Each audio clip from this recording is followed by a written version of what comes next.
you are gonna see some cool ass shit. Yeah, you don't want 2 Flavor Flays. Heart transplants, brain surgeries. I've seen it all. Dude, that's fucking dope. Walk up and just get it, whatever it is. Yeah, brother. I'm trying not to laugh, bro, but Josh is fucking killing me. Guess what Navy SEALs do, motherfucker? They communicate and they're on the same fucking page. Whoa.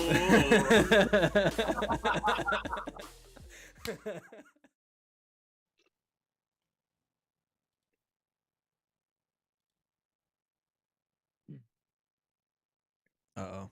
Did I choke? I might have choked. Might have choked. Sounds Hold on. Uh-oh. Uh-oh, what happened? Oh, I choked a little. Okay, hold on. That's okay. We're live, so you guys can start talking though. Fuck yeah, Okay, that's okay. what I'm talking about. There we go. And we're getting this bitch off the ground. So welcome Damn, everybody Zack. to the Happy Hoodlums podcast. It's your host, Kemper Woodruff, the Happy Hoodlum himself. We got the very powerful Zack Sampson in the house. We got cameras now. Boom, we're there. Oh yeah. Flexing. Tonight we got a dear guest of ours, one from the gym community, flexing on y'all, Mr. Stephen Kang. Woo! Welcome Bang, in. bang. Hello. Thank you. Yeah. So, Stephen goes to the same gym that Zack works at, and I go to work out. He also And, works there.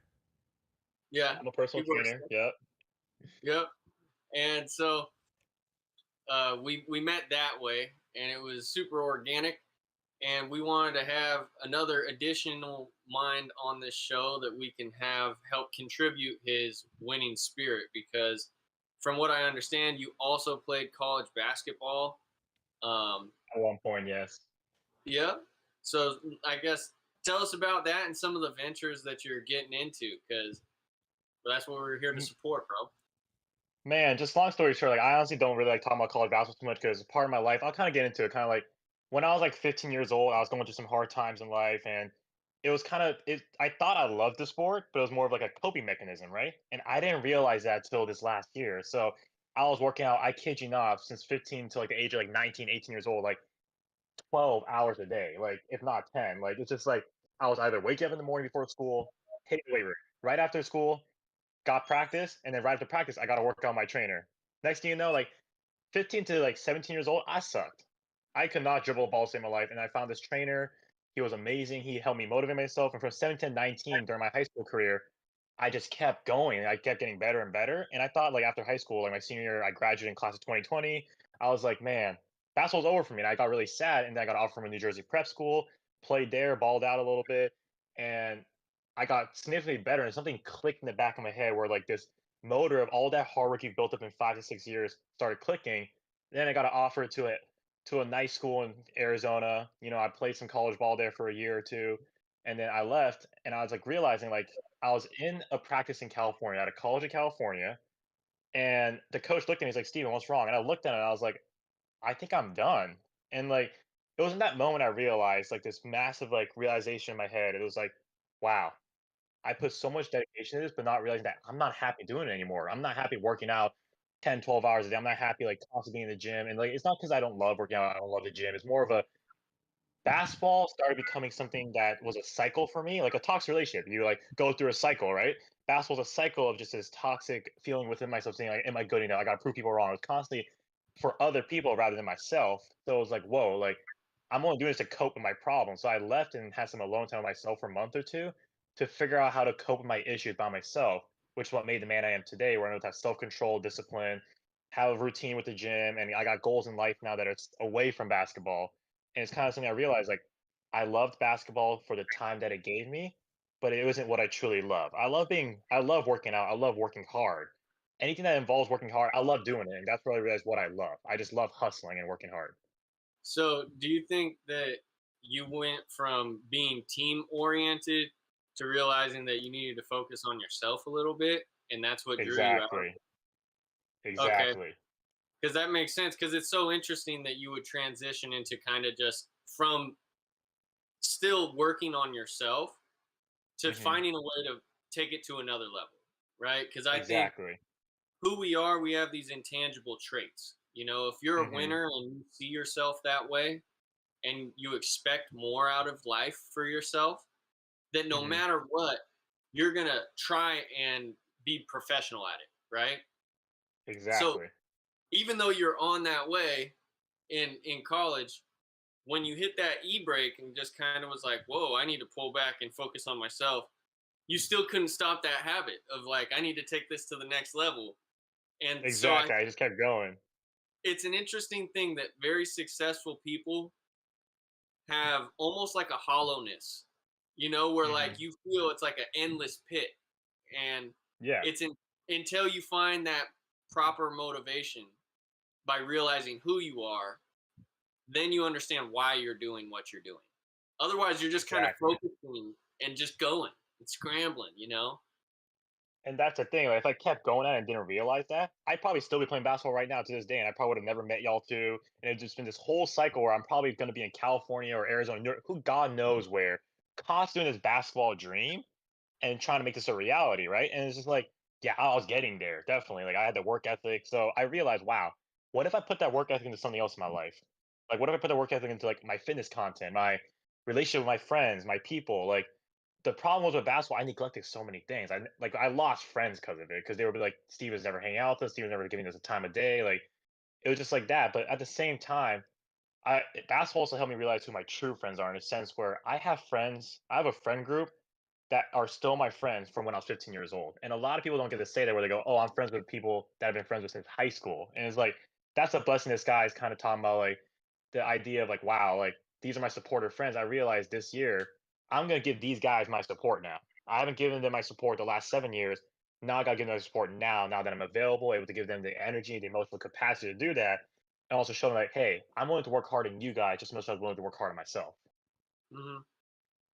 So, do you think that there's a point that you'll realize on the next tier of, because, all right, hold on, let me rephrase this. I realized something this year, and it came from years and years of struggling and me showing up and trying to put myself out there for people that are my friends. But I realized at a certain point, we're not peers anymore. Although we're friends and I love you, you're not my peer.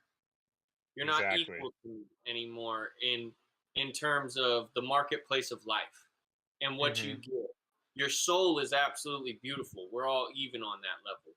But in Yeah. terms of your contribution to the greater community of the Hmm. universe and the world, like you're not right there. So I guess that's just a little tidbit or statement. If you guys got For anything to sure. add on that, it's food for thought. I definitely think like on your point on that, it's like I had a lot of friends coming out of high school, and I had a lot of friends coming out of middle school, and I had a lot of friends coming out of college. So if we have to put like a number on it, we talk like 50, 60 people, right? And it's interesting that you mentioned that because a lot of those people I realized they don't got the same goals as me. They don't got the same ambitions as me. They don't work as hard as me. And as you start realizing that as you get older, which I think this is a good advice for the younger generation, is kind of like don't go looking for relationships and don't go looking for friends. What I mean by that is let them come to you. And when I started having the mindset, let them come to me, I now have exactly 6 solid friends who have the same ambition goals as me. Like if I text them right now, like, let's go hit the gym tonight at 10 p.m. You down? They'll be like, I'm tired, but since you want to go hit the gym because you need me, I got you, bro. Like I have friends who are willing to just be there for me. Even if the whole world hates me, they got my back. And that's the problem with today's world. It's like a lot of people build relationships with people and like think like, oh, they're my real friend because they're always with me when I'm happy. But have you ever realized, are they with you when everything's pinned against you? And that's when your real friends show, because it shows the fact like if you're down bad and you're in a really bad spot in life and they're not with you, that's not your real friend. They're only with you when you're in your ups. But you got to have the friends who are with you in your ups and your downs. Yeah, I have a question though. Do your Yes, I have an friends answer. talk to you? Do your friends talk to you the way you talk to yourself when you're working out? Oh, they were more aggressive. They're like, Steven, push harder. You can do better. You got this. You got like that. Just motivate. I love that about them. Like, in the gym, like, yeah, we make jokes, and Zach knows exactly what I'm talking about, like the kind of jokes we make in the gym, and like he always got those gym bro jokes. But at the same time, like, what I love about my friends working out with them at times is just like we literally push each other to the point where like even we go to limits, we're like, whoa, like this is a little too far. But like, I'd rather have that than somebody go, you got this, bro. Okay, that's fine. Like we don't do complacency in our friend group. We believe in pushing each other to the farthest of our abilities, even if it means like we find a wall. Then we go, okay, that's your wall right now. Let's break that wall together. Like, let's figure it out. We always have these talks together. Like, even the talk right now, this is what I talk about my friends. Like, we talk about like, are we a good fit for each other still? Like, are we still pushing each other? Like, is this something that we're gonna see each other in 10 years from now? Like, it sounds like kind of like boyfriend and girlfriend talking, going like, hey, like, do you see the future in this? But like with my friends and I, we generally want to be in each other's future, and we're kind of trying to figure a way to build a relationship constantly every single day and every single year to make each other better, and not have like a stop where we're like, oh my god, you're lazy, I'm going up, I gotta leave you behind. It's like, no, how can I help each other carry each other to the next level so we never have to leave each other behind? Mm. So, how do you motivate yourself? Like, what's your inner self talk like when you're at the gym, when you're with your bros, and does it change? I guess what I was saying is, do your bros kind of Hmm. reflect a similar conversation that you're having with yourself um, from an outside source? Or do you go to a Hmm. different way of handling yourself when you're going through these challenges, that you're putting on yourself when you're alone? That's a great question, 100%. So say that I'm like I said, like say I'm at the gym by myself, I'm talking to myself in my head, right? If I'm Mhm. with my friends, I say the exact same thoughts to them, and they just reciprocate the same energy or help me out or whatever I need in that situation. They are able to communicate. It's like even when I'm alone, I don't feel alone because I know that those thoughts I have in my head, I can tell them. It's like that feeling of wow, I don't have to be scared to tell them because they might make fun of me or they might not understand. Like no, even if they don't understand, they try their best to understand, and they understand that we're all individuals that are going through something. We all have motivations. It may not be the same, but we understand each other's motivation. I think that's even more important. I don't think your motivation has to be exactly the same or in line, as we're all different individuals. But I think there needs to be a clear understanding of like, hey, I understand why that's your motivation. I understand why that's my motivation, but are we on the same page of work ethic? Are we on the same page of like goals in life? And yeah, we are, and that's all that matters in my opinion. It's kind of like the motivation aspect. Like we're all going to different phases of life. Zach knows right now I'm going through some stuff, and I of course that is motivating in some way or form. But at the same time, like I know that motivation got to change eventually, and change to something like I got to be motivated for myself, and I am. But like at the same time, like when you have other things going on in life, that does motivate. It adds like 5% motivation here, 5% motivation there. But at the end of the day, like the key core foundation of my friend was that we're all motivated for ourselves. Okay. So what's been your biggest wall? What what has been your biggest hurdle? Whew, my biggest hurdle recently is just basically just kind of like learning to refigure things out, learning to like change who I am, and kind of like how to explain this methodology of kind of like learning to love myself without the kind of like supporting stuff. So it's kind of like more of a sense where I do love myself, sure, but at the end of the day, it's just constant pushing myself now through tough times. So I'm going through a couple things I'd rather not say out loud, but it's just kind of like, and Zach kind of knows the detail of it and like what how hard it was for me the last 2 to 3 weeks, and understands like what I've been going through. And all I've been doing is just working on my businesses, working on my financials, working on my mental space, and honestly just working on my physical and mental well-being. And I have learned a lot throughout this time, and I've done a lot of research, and it's just kind of been really intriguing to see how I've come out of it. And Zach can tell you right now, like 3 weeks ago, I was down bad. Like I was in the trenches with my emotions. And he can tell you this last week, when you see me, I've been like up on a peak level of dopamine and a peak level of happiness. And Zach can even like talk about that and contest to that. And I know he definitely has seen me go up and down the last month or so, but it's just like this week has probably been the happiest week of my life. And once I figure everything else out about myself and like how I can handle my problems and emotions, mainly the key thing is I learned to handle tough times and make it easy. Mm. Zach, so what's your take on this? I'll go back a second. Um, my self talk in the gym is absolutely nothing. Like I've been listening to music lately, but it's just fucking what is the movement and am I feeling it? And that's it. And I'm like, can I feel it more? Yes. Burn. Just fucking go. That's it. That's all. And then it's just fucking blank. Um, but on what Steven was saying, I know exactly where he's at because earlier this year I was in the same fucking place where you go through some shit and you're in such a fucking at such a low, and then to get yourself out, you have to aggressively attack self-improvement. And then for like 2-3 weeks to a month or more, you're on this aggressive fucking path of just either working out, fucking figuring out new goals, reorienting your life, and then continuing to attack those new pursuits with like the utmost aggression because of where you were at, and you don't want to be there no more. And so he's going through that same shit that I went through earlier this year, where it's like, I'm gonna get my fucking self out of this, and I'm gonna work my fucking ass off no matter what. And similar to what you had also gone through, Kemper, earlier this year, or fucking where you just got into the gym and you started attacking shit with ferocity and killing it on cardio, and then going into a workout and lifting until you fucking are physically tired and you have to stop. And it's like, then you repeat and you repeat and you repeat, and then you have all this internal dialogue of, okay, what can I do better? Where can I go? Emotional intelligence and learning about yourself, being honest with yourself, maybe even lying to yourself sometimes, but then catching yourself in the lie and then fucking reorienting to that new truth that you figured out about yourself. And it's like, when you're at such a low, it's easy to fucking lie to yourself.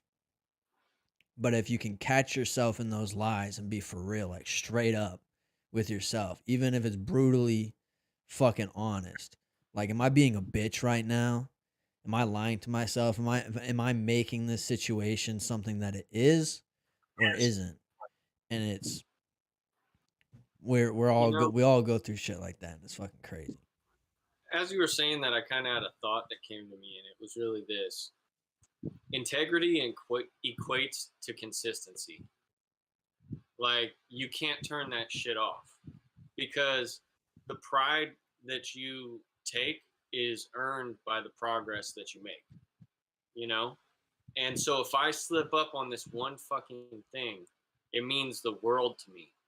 Not because I'm everything's gonna crumble down around me, right? But it's just, I know that I could do it better.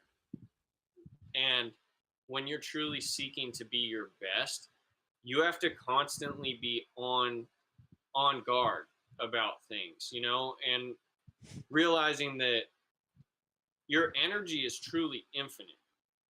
Like, I realized how much I run on sheer enthusiasm, and how much harder I can go even when I'm not enthusiastic. And that's what pushes you to that next level of where you're proud of yourself mid breakdown, because I'm no longer suffering by me choosing to have this bitch made dialogue, where I put myself in a victim's like position and mindset. Instead, I'm being proactive, and I'm taking pride in the fact that I'm making progress. And so, like, when you were talking about me going in and doing these workouts, like, I was killing it, and when I first got in there, because I came from getting out of having this back, like, it wasn't a surgery, but they had to do like a blood injection into my spine and some stuff, and I had like 2 discs that I had broke and stuff in this car accident, and I'd been laying in bed for like 3 weeks. I was depressed as fuck. I was broke. I still hadn't even processed the fact that my dad died, like all types of shit, bro. And I was just like, okay, so if this has to just be me, like if it comes down to me, none of my friends can love me enough to be here when I've left myself. I got to be at my own side. And this is me and God. I got to go within to my spirit and charge myself up and find a way to get after it and make something out of literally baseline of like, you can't do shit, son. Like, I couldn't even stand up because all the blood would run from my brain down to my spine, like the base of my spine, and it would get so much pressure, my legs would go numb, like I couldn't stand on them. It was crazy, this crazy ass feeling. And so when I got in there, it was like I was literally starting from like ground zero, and I had to find love for incremental progress. And it got me to this point where like I would be in the gym for like 3-4 hours, and even though I could do more, I was like, I'd get to this point of like my maturity would kick in, and it'd be like, no, don't do more today because you're gonna be here tomorrow. You know, Yeah. and that Exactly. shit, that was like a level of mastery, like self mastery, to understand expansion has to be balanced, you know? And people talk about mind, body, and soul, but really it's like that's the business of your life, you know? And if you look at it in terms of business, right? Say you don't have a good blueprint and foundation for your business to run. And then you get this huge influx of money, right? And you need to expand, but I haven't trained these people well enough for me to make this formula repeatable, right? So now if I try to either branch out and do something new, my original business is going to get fucked off, right? And it crumbles from the foundation. But if that foundation's strong, I can replicate the foundation and that will sustain itself. And now I can go branch off to the new branch, you know, creating something new. But I can't do it till I master this level. The man who chases 2 rabbits catches none. Oh my God, Zach has told me that so many times. That's his way of saying "I told you so" right there. Hey Zach, I gotta bring up the fact that I saw something earlier, and this is something funny. It's just a funny pull us away from what we're talking about. Yeah. I saw the Black Rock Coffee. Yeah, bro. I saw the Black Rock Coffee. Is that a daily thing, man? I gotta ask because every time we hang out, like I always see like he always goes like before I drop me off at the Black Rock Coffee. Yeah, bro. That's a daily thing. I leave the gym. Look, listen. After work, I go get a coffee. After I leave the gym during the weekdays when I'm not working, I go get a coffee. It's every day after my gym shit. Because I don't drink it in the mornings. I just drink it in the afternoons. And it doesn't affect my sleep. And I don't crash when I drink it in the afternoon. So I'm like, I fucking love that shit. Dude, So- getting coffee is a sexy exercise. You feel so successful getting coffee. Like I'm walking down the Like- fucking street with a fucking coffee. You know what I'm saying? It's sunny outside. I'm fucking feeling the stupid. He said it's rays. a sexy exercise. I'm dead. it's stupid, you know? I don't know why I feel like I'm so successful just because I took a trip to the coffee shop. But that's what motherfuckers do. You know, they've made it like a status symbol where you're like, Yeah. oh shit. You know? Fuck yeah, bro. And I got my sunglasses on too when I'm walking around with the coffee in my hand. You Dutch know? Bros is the only one that's not a status symbol. And that's Yeah. not to down anyone that goes to Dutch Bros, but it's so like, I don't want to say like middle class, but it's like hippied out. It's You like know, the it's cliche, Applebee's. the word. It's like the Applebee's of fucking coffee spots. Actually, I got something to say though. Like, as much as I agree with y'all on Dutch, I'm not gonna lie. To Dutch's drinks are good, and let me put y'all on something at Dutch. Y'all ever go to Dutch by accident one day? Of course, like I try to avoid as much as possible because I just don't really like to drink a lot of drinks other than water. But if I ever end up at Dutch, I'm out with friends. They're like, "Hey, let's go to Dutch." I'm like, "Okay, the majority wants to go, so I might as well go," kind of thing. Like, I do order this, and I tell you, kid you not, it is possibly the best drink ever. Iced chocolate milk with caramel drizzle, with hazelnut add-in, with white chocolate, with a soft top, and that's it. Like, I kid you not, it's one of the best chocolate milks I've ever had in my life. Dude, that's some exquisitely kid shit. You know, like childish as fuck, but It's a- fantastic. Elite So kid good. shit. That's the- Me saying that right now, I'm so disappointed. 'Cause I sound like a Starbucks girl right now. Can I have a bunch of pumps and pumps? No, but like honestly, it's just 3 ingredients. It's just caramel drizzle, hazelnut. Okay, 4. White chocolate and the soft top. But like honestly, like every time I had that drink, I don't know how to explain it. Like I feel bad because like yeah, I'm going against my diet, but at the same time, like one drink won't kill me. So it's like one of those things where I'm like, wow, this is so amazing. If y'all ever see me drink it, I down it in 2 minutes. It's gone. Dude, It's you are gone. you are one of two people that know that drink. It's you and Paris Hilton.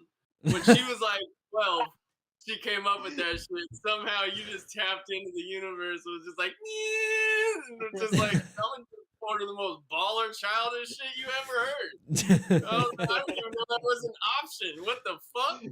I'm gonna just go there and start combining shit. I'm gonna need a Red Bull with fucking 2 raspberry pumps.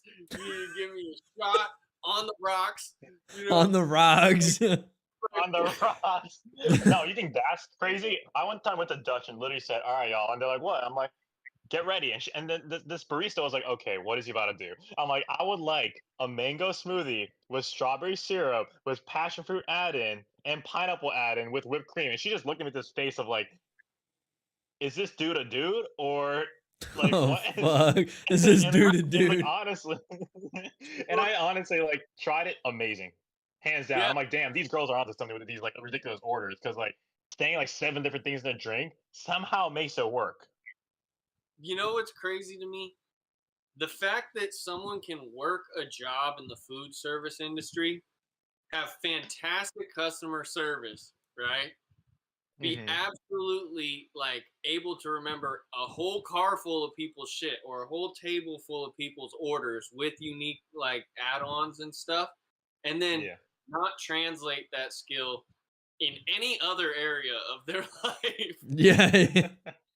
Why the fuck are you so smart about that shit? Because I tell you what, I was the worst waiter. I'm great with people. As soon as you wanted to start throwing like words at me for ordering, dude, I couldn't write as quick and I couldn't do the memory shit. I was just, I was like, this is not what I'm meant to do. Yeah. I actually quit mid shift. This was out in Cascade Locks, right across the way from Cascade Locks. And all right, Clark and Louie's out there, when it first got bought, it was like gonna be opened as a 5-star restaurant. And I'm like probably 20 years old, 19, 20 years old when I was working there for this summer, right? Yeah. So they had this chef. His name was Chef Mozzie, and he was a dude that was like ex-military. He was the coolest fucking dude, total stoner. Like he would roll these big ass joints and just leave them Oh, this right is by the the dude who grill. made those salmon burgers, right? Or was it Yeah. salmon? Yeah. Yeah, he made salmon burgers. He taught me how to make ketchup using oranges and bananas, like, but it tasted just like ketchup. It was the craziest What? shit. This dude was a wizard. Yeah, but anyways, they wouldn't let him order all the food that he wanted to order because they said it was like costing too much money. So the chef leaves, like the opening week. The chef leaves. Half the menu, like that was exquisite food that I've never tasted before in my life, goes out the fucking window, right? And No. I was doing so much work there in the beginning, like not only prepping it, I was helping him prep food, and then I was running up, I was bussing tables and running food. So I was doing a lot of shit there, right? And it just kept going downhill, and it got to the point where they were charging like $35 for a steak, and they didn't have no fucking mashed potatoes, so they were serving it with like tater tots, and I was like, y'all got me fucked up. Y'all They got were me like, fucked up. they snaked me on my last check, but I just remember the name will remain anonymous, but the fucking bartender chick said I stole her food mid shift, you know? And I was like, no, I didn't. And we just started getting into it. And I was like, fuck that, bro, I'm gone. It was like a mutiny. And so I left. They shorted me on my fucking check. All right? So don't go to Clark and Louie's. Fuck that shit. All right? Go to whatever kind of places in his town in Cascade Locks that serves the large ass ice cream cones. The East Way Wind. better.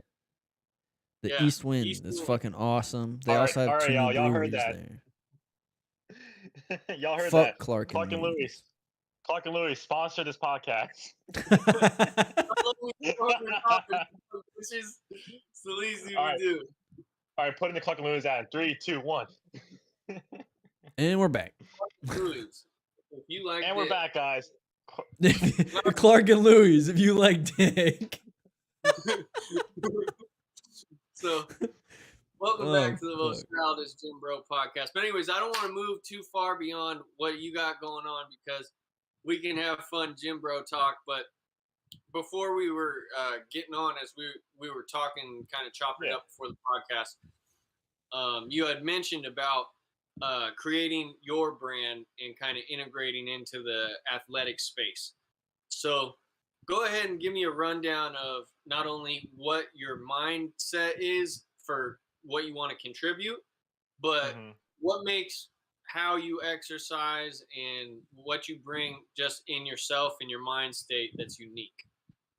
Exactly. So I'm not going to get into that about like what brand I'm talking about or like what I'm planning because I like to keep things to myself a little bit and be private about those things. But I'm gonna get into the kind of like the mindset side of things. It's like the key word is discipline, right? So a lot of people in today's world lack discipline. And what I mean by that is like discipline are the little things. It's like you wake up in the morning, do you go on your phone or do you get up and brush your teeth?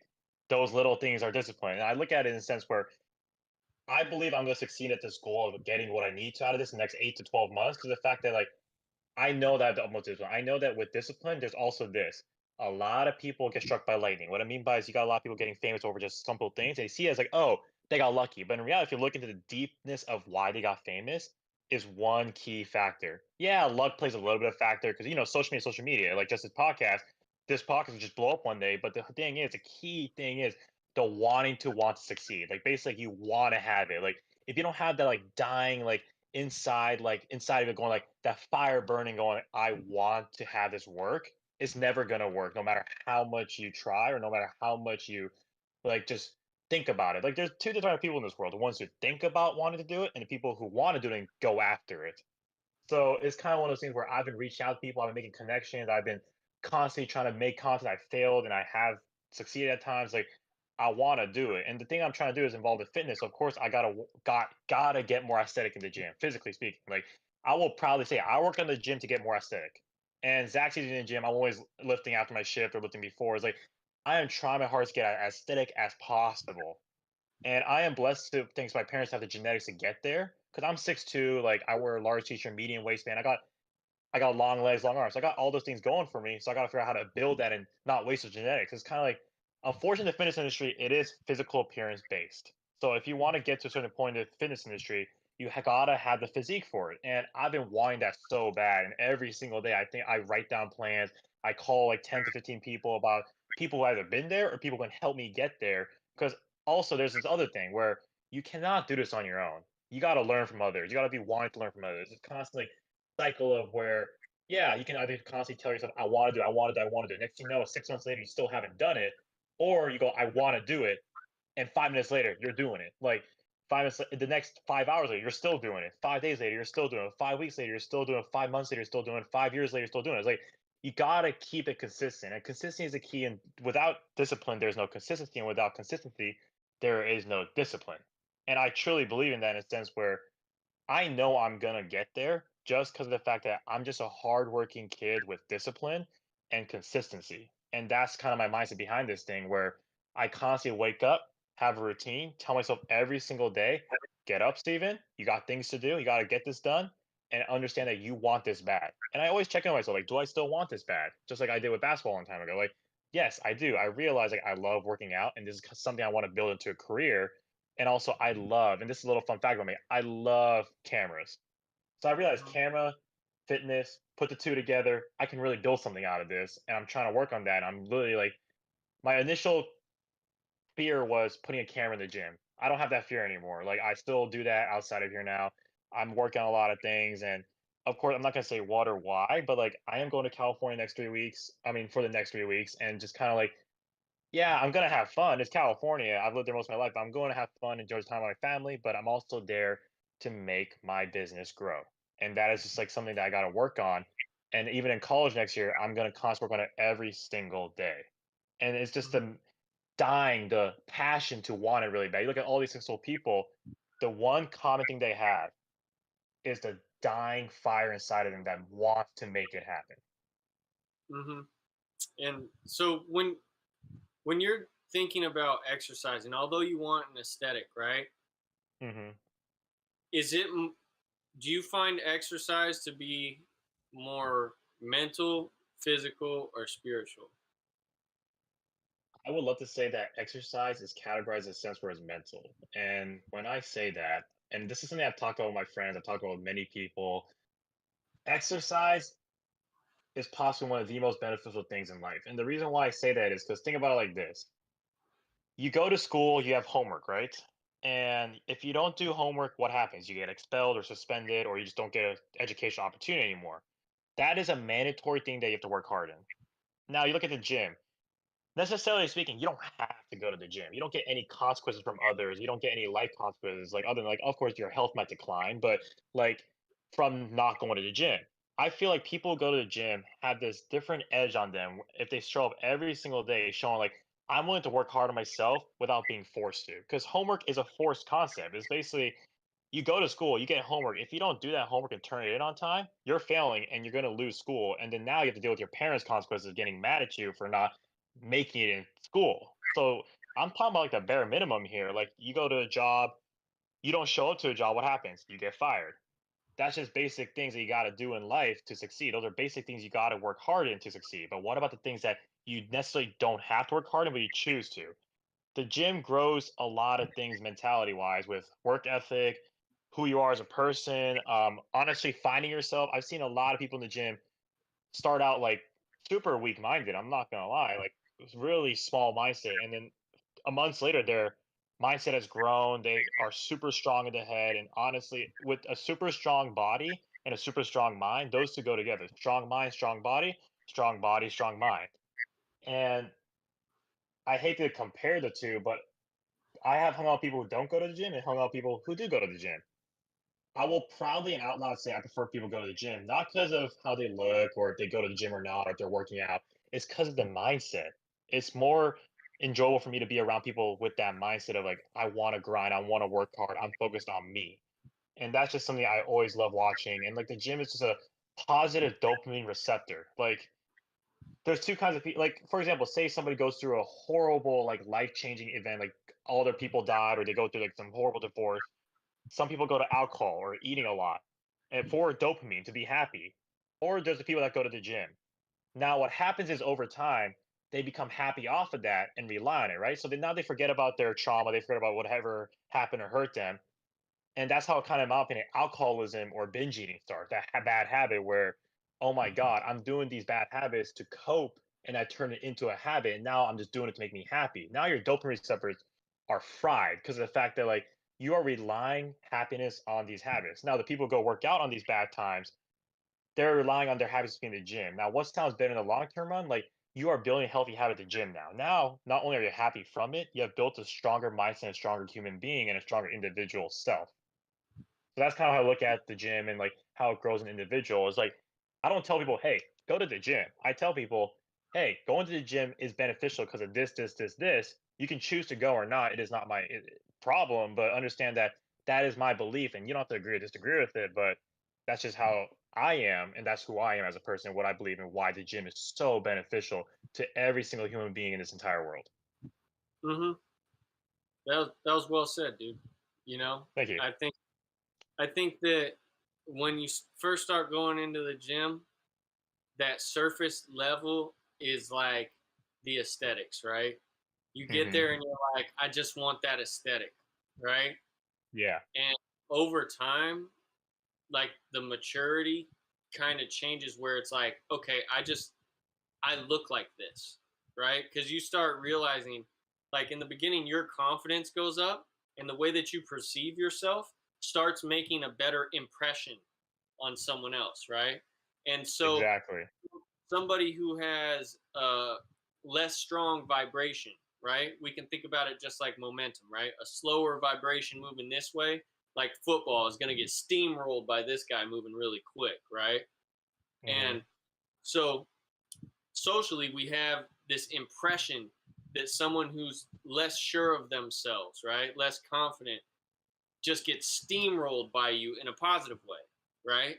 And then they're looking at you like, wow, like they almost put you on the same pedestal you put yourself on, right? Exactly.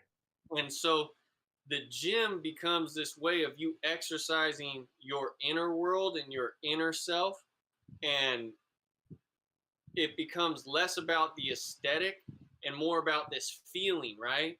So it's like, Hmm. even if I didn't get this fucking look, I would be here for the way that it makes me feel, because I fell in love with the process. And I Exactly. haven't gotten to the other side of that next level up, but I'm so excited for all the epiphanies that will happen along the way because I realized I'm like, now I gotta go to the gym because I love it so much. It's something that makes my whole day go better. I realized that I do have a addictive streak, you know, an obsessive streak in me, and it's not a bad thing.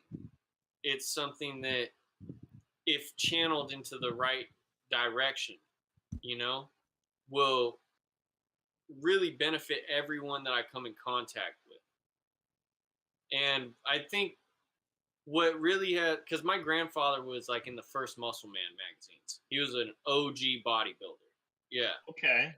Yeah. In like the silver era. Next time I see you, I'll show you some pictures of him and stuff. He was ripped, right? Also had probably one of the Mhm. most badass names out there.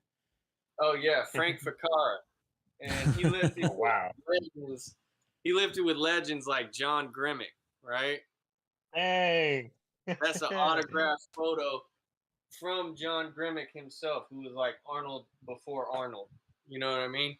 These are Yeah. Mr. Olympia, Mr. Universes and stuff. So um, that was a huge inspiration to me to get in there. And what I love though is that whole generation of men were about the community.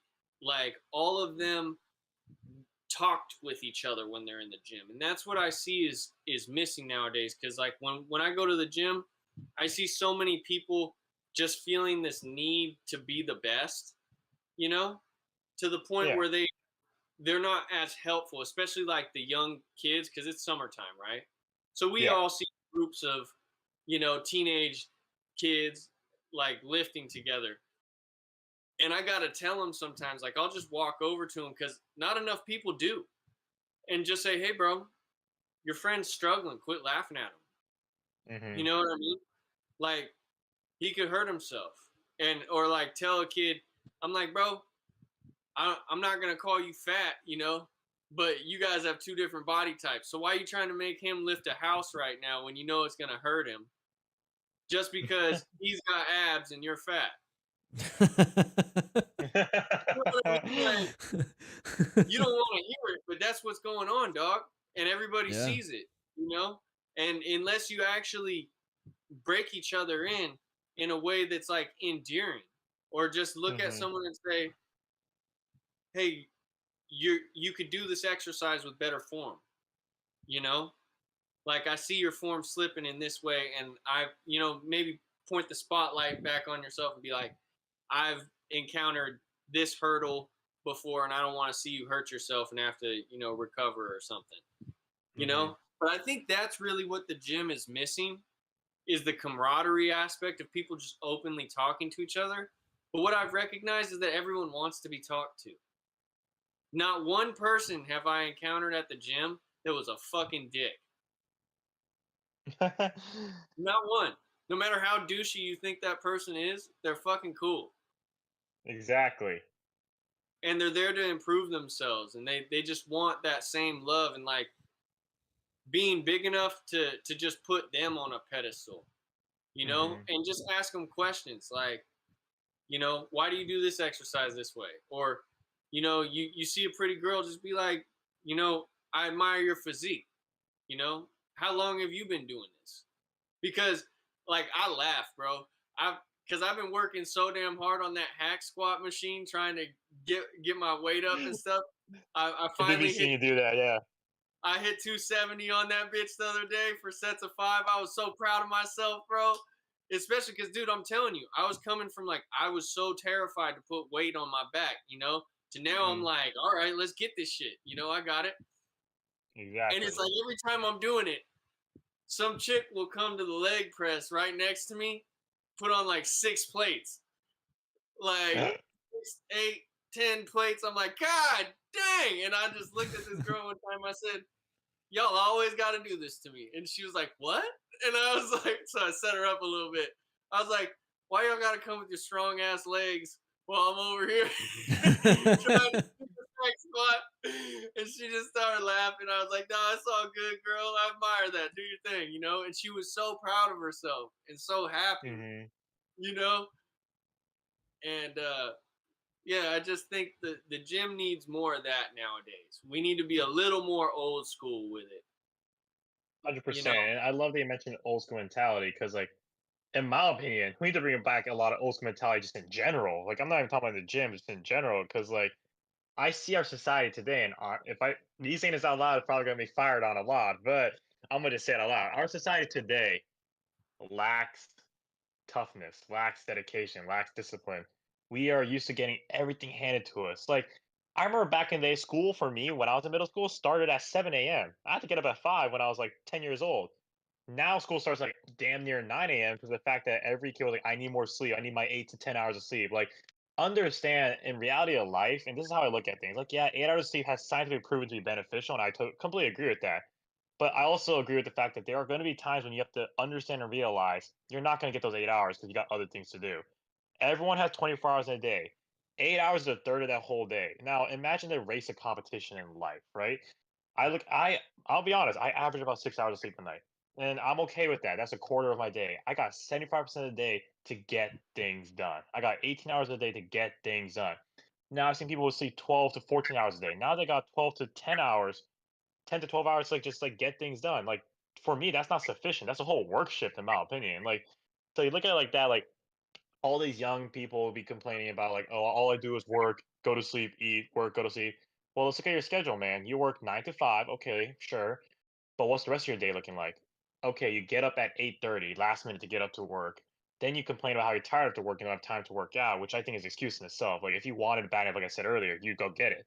So then now they're off at 5. They head home. Let's say it's rush hour traffic, so they get home at like 5:30. They get their food in, and like 6:30, they're done eating by 6:37 because they're on their phone doing who God knows what while eating for an hour and a half.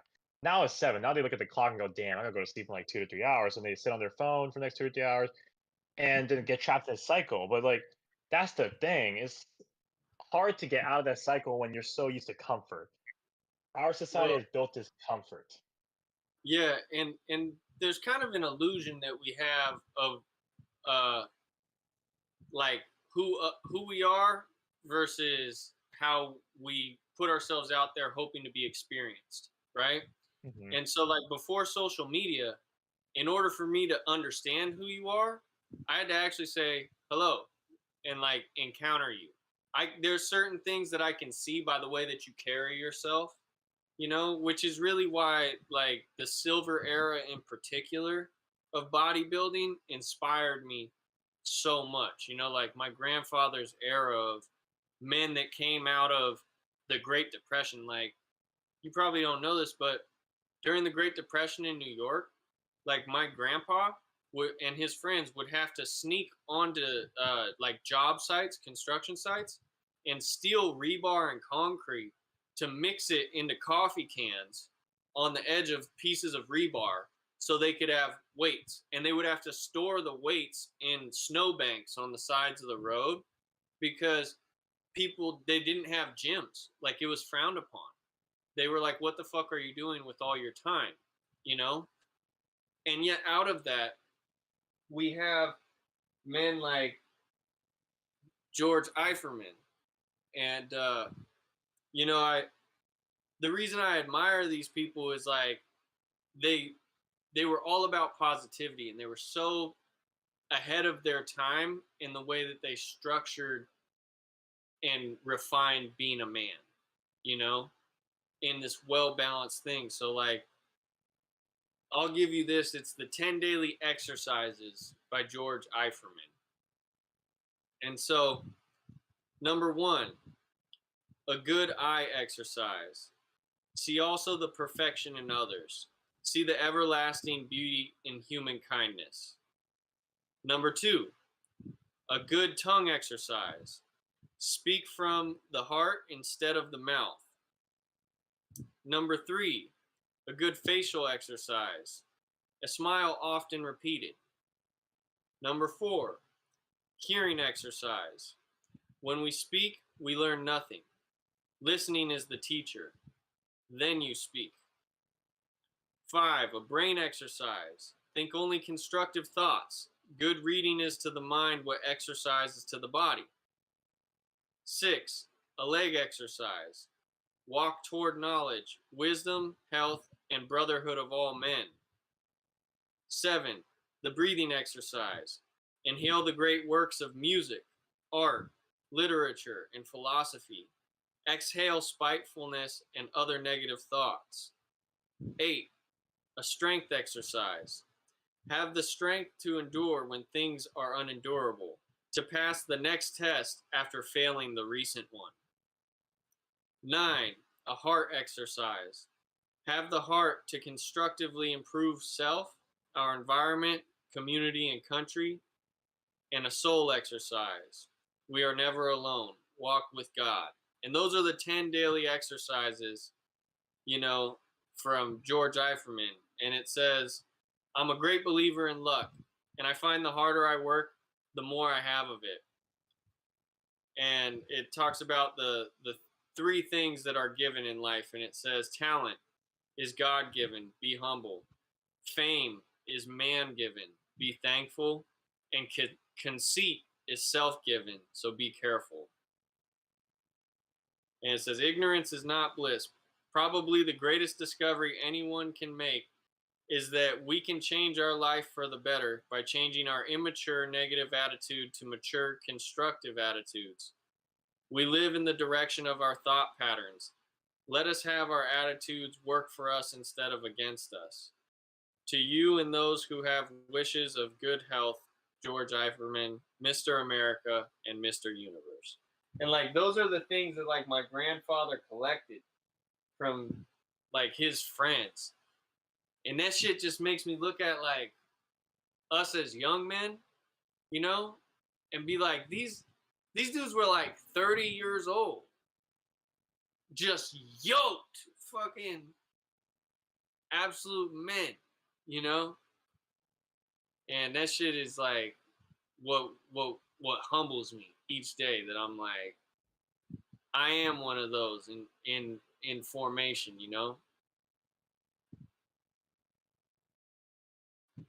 I'm just thinking about it, trying to think about it. 100%. Dude, that's just honestly, that's just the basic foundation of life. Like, and I love that because, okay, so people like us, we view it as the basic foundation of life, right? And it's something that we understand so simply and don't see as a complicated, mindset or a complicated, I guess the word for it is foundation. Um, and that's what I love about that is it's this gonna go totally. You're gonna be like, "Whoa, Steven, how'd you get to this tangent?" But it's you are who the people you're surrounded by. Like we surround each other with each other, so we have that mindset. It's constantly whatever your surrounding is, that's what your mindset you're gonna have. So you have to be very cautious and aware of who you are. And back to our point about the gym is when you mentioned, I love that you mentioned it earlier about how people show up every single day, and you're right. At first, people show up for a goal. They have their goal in the gym, and I'm a personal trainer. I always listen to these goals. And I hear people go, "I want to lose weight. I want to gain muscle. I want to do this and that." And once they get to those goals, you have 2 different kind of people come out of that. Now you got people come out of the reach. Everyone's reached their goal in the gym. Now they either leave and never come back because they're like, "Oh, I reached the goal. I got," and they're good to go. Or the people that go, no, I got to be disciplined and keep showing up so the goals either get bigger or they remain the same. I don't lose that goal that I already reached. And it's just that habitual mindset where, in my opinion, when people start at the gym, amazing. You got your foot to the door. But I don't think that's truly when you start at the gym. I think you start at the gym when you finish your goal. Now, when you finish your goal, are you continuing to come and show up every single day? Or are you just showing up because you have to go do something? Now, that's back to my point about homework, job, you got to do this and that. Now you force yourself because you have that goal. I got to do this till I get to that goal. But once you get to that goal, are you doing the optional hard work to keep continuing? And that's kind of how I view it as I have been in the gym for many years now, and in and out the gym, I have seen people come and go in a sense where I've seen people there for a year and I've never seen them again because I finally realized they reached their goal. Then now I got people who have reached their goal in a year or two and they're still there 5 years later. And I'm like, wow, not only have you gotten better physically and mentally, but I can tell that you have found a stability. You have found a discipline that wanting to just keep showing up every single day. And Zach and I have talked about this literally earlier today. you don't want to show up to the gym. You don't want to work out every single day. Shoot, if I had to choose when I wanted to work out, I'd be showing up Monday and Friday, and that's about it. Like, I don't want to show up then. Like, I don't have to show up, but I show up every single day, knowing that if I show up every single day and invest in myself, that investment will be paying off in the long term future. Because it's not about wanting or what I want to do, because it's never about want. It's about what do you need to do for yourself? What discipline do you need to do to get to where you need to be in life? And for me, it's more of a thing where it's like, okay, me showing up every single day, I may not want to do it, but I gotta do it for myself. Otherwise, I'm cheating myself in life. And when you cheat yourself in life, man, that's when everything starts going downhill. Hmm. Zach, we got to hear from you because we're getting a little closer to time. I know we're gonna have to wrap this up pretty soon for Steven. I mean, there's a lot of things that like come to my mind. Uh, Personally, like circling back on like the whole discipline thing. Uh, I think discipline is like it's consistency with when you lack motivation. Um, and so like for example, motivation fades. So like someone's gonna feel the most motivated possible at like okay for fuck words. New Year's resolutions are motivations, but can you turn that motivation into a discipline that lasts long term when that New Year's resolution shit fades away mid February, right? Does it keep going or does it fade off? And that's the point of like discipline compared to motivation. And when motivation fades away, if you can keep yourself consistent, that's where the discipline is like you fucking lock in on discipline. Um and then going back into like the whole mind, body and spirit thing of the gym. I think that I think if you are working out, you're going to experience a little bit of all of it. Because mentally, it's hard to go in and push yourself to a point of like, I can't find a comfortable position to put my arms anymore. Right? Like I can't like even if I'm just laying them here, they're fucking hurting. I can't like if I'm here, they hurt. I can't physically like lift them up and put them on my head. So like I can't that's not comfortable. So like that's mentally difficult, right? The physical part is obviously the fucking pain of it because you have to push yourself to get through that. And then spiritually, you find a piece of you that is extraordinary if you're able to push yourself in the first two, right? The mind and body will unlock the spiritual part of going to the gym. And if you're able to put yourself in a mindset where you can get past the physical pain, which is also mentally fucking taxing, you end up unlocking this a really humble part of yourself because we all at some point there's probably some ego going into the gym for everybody, right? Whether it be like when you first start or a year in, right? And let's say like for a beginner, they'll go into the gym and everyone's experienced beginner gains where you fucking blow up super quick and you put on massive amount of muscle super fast and then you plateau and then now all of a sudden you take an ego hit because now you're like everything that I was doing is not working anymore. What do I have to do? Well, now what you have to do is you have to fucking kill your ego and realize that you might have to push yourself way harder than you've ever been pushing yourself because you were doing this weird fucking bro split for 8 months that worked because you were a beginner, but now your muscles have matured and now you have to structure your shit completely different. You have to actually put some thought into what you're doing and then You take that ego hit, and now you're experiencing a whole new level of like humility within the gym. It's like, okay, fuck. Now I got to push myself more than I thought I was actually already pushing myself. Then you look at this dude who's jacked as fuck, big as fuck, and you're like, holy shit. This guy is doing it to the point of like, he looks like he's in agony. And I'm just over here. I'm not even sweating from my bicep curls, but he's drenched in sweat from calf raises or whatever the fuck he's doing, right?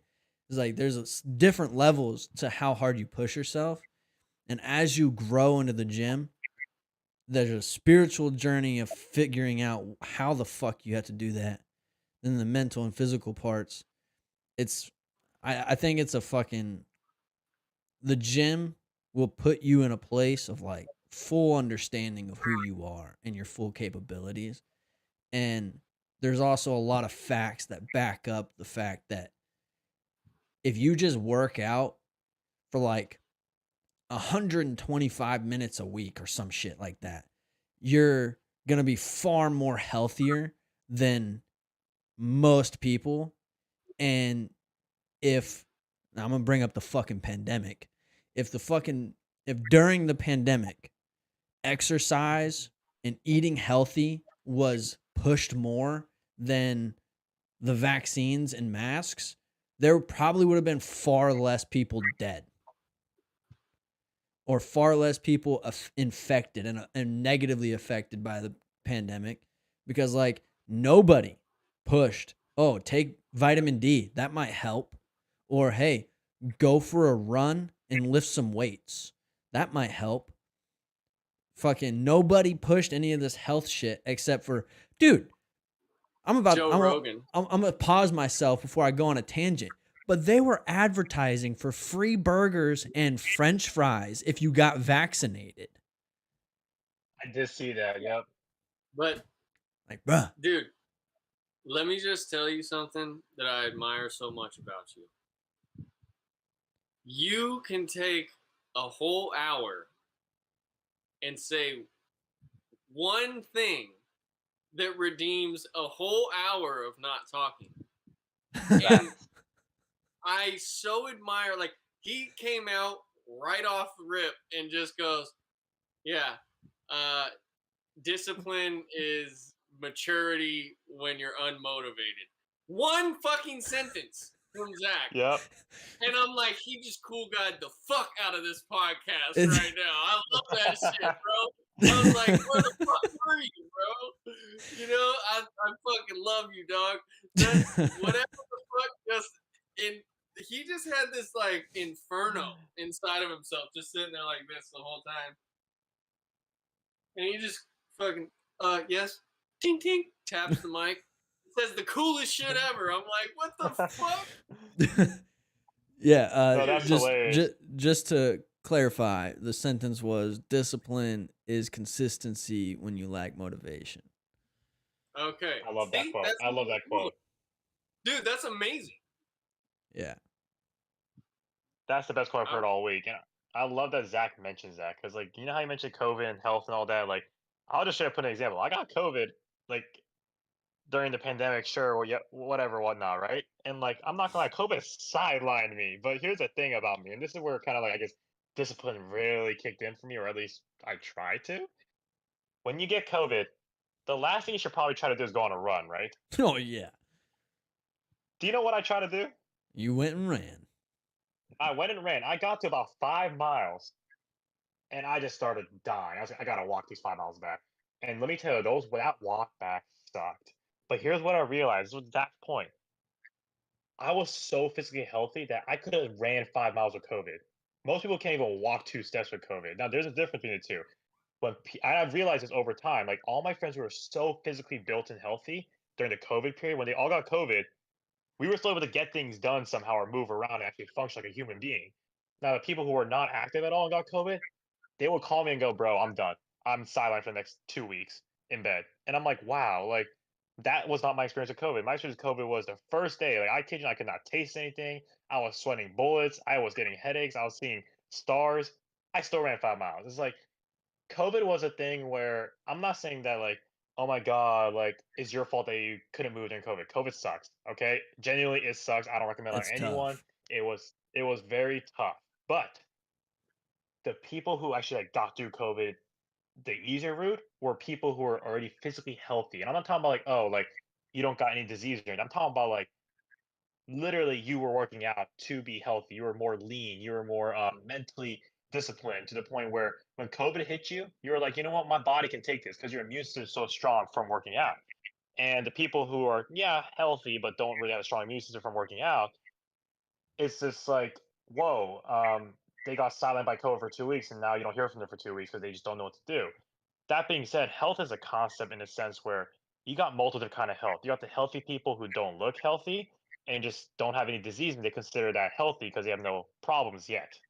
Now we got people like us who consider healthy in a sense where not only do we not have any problems like physically or mentally, but we're also so physically fit that we look healthy.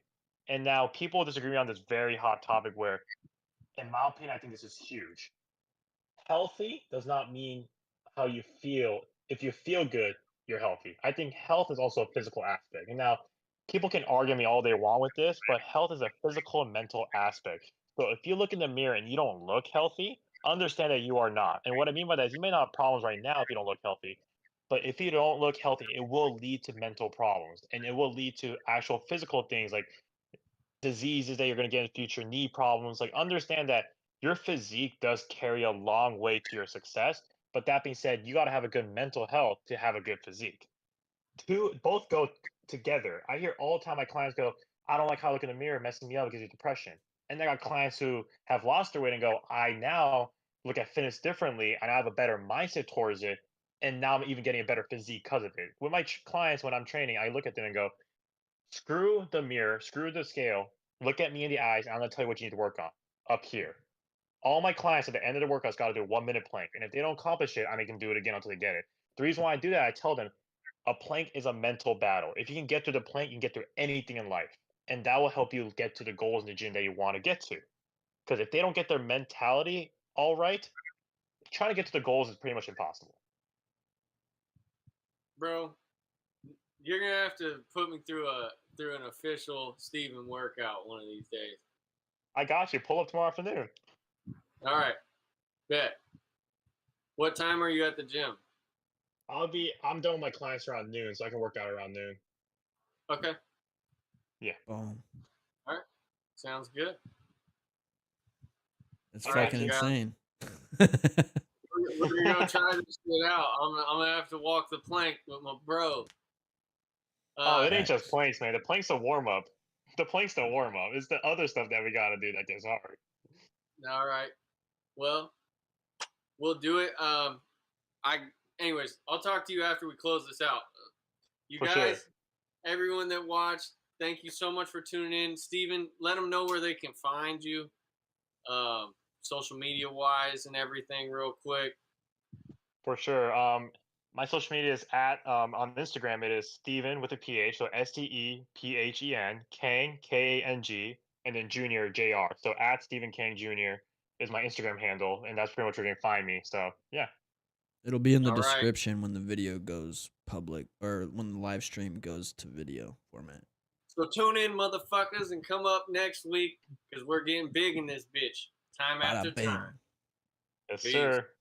Peace. Peace. You are gonna Let see me some know cool when ass Zack. shit. Yeah, you don't want two flavor flavors. Heart transplants, brain surgeries. I've seen it all. Dude, that's fucking dope. Walk up and just get it, whatever it is. Yeah, brother. I'm trying not to laugh, bro, but Josh is fucking killing me. Guess what Navy SEALs do, motherfucker? They communicate and they're on the same fucking page. Whoa.